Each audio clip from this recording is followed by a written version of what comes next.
วัสดีครับถ้าคุณกำลังมองหาบ้านพร้อมอยู่ใกล้โรงพยาบาลใกล้ตลาดใกล้ถนนใหญ่และยังอยู่ในงบไม่ถึง 1.5 ล้านผมขอใช้เวลาเพียง 2 นาทีนี้เพื่อพาคุณมารู้จักกับบ้านหลังหนึ่งที่ผมบอกเลยว่าคุ้มที่สุดในอำเภอผ่านตอนนี้ครับรหัส PCR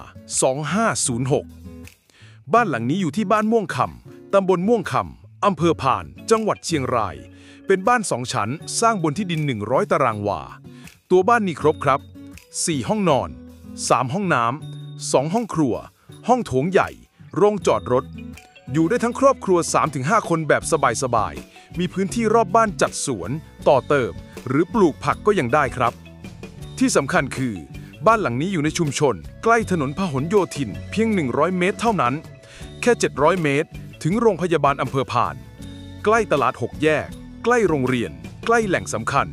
และทั้งหมดนี้ขายแค่1,300,000 บาทเท่านั้นใช่ครับบ้าน2ชั้นพร้อมที่ดิน100ตารางวาในราคาที่คุณไม่ต้องรอกู้ธนาคารก็ซื้อได้เลยแถมปล่อยเช่าก็ได้เดือนละ 4,000 บาทซื้อเก็บไว้ลงทุนก็สุดคุ้ม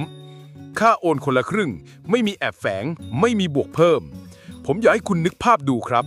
ถ้าคุณมีบ้านแบบนี้ไว้ในชื่อคุณหรือซื้อให้พ่อแม่อยู่หรือปล่อยเช่าแล้วมีรายได้ทุกเดือนในราคาที่ต่ำกว่ารถยนต์คันหนึ่งถ้าคุณอยากดูบ้านหลังนี้จริงๆโทรหาผมได้เลยครับที่ 091-478-3706 หรือแอดไลน์มาขอพิกัดขอคลิปมุมสูงมุมในบ้านผมส่งให้ได้ทันทีอย่ารอจนคนอื่นเห็นโพสต์นี้แล้วโทรมาก่อนคุณนะครับบ้านดีแบบนี้มีแค่หลังเดียวและบางอย่างถ้าคุณช้ากว่าแค่วันเดียวมันก็อาจจะกลายเป็นบ้านของคนอื่นไปแล้วครับ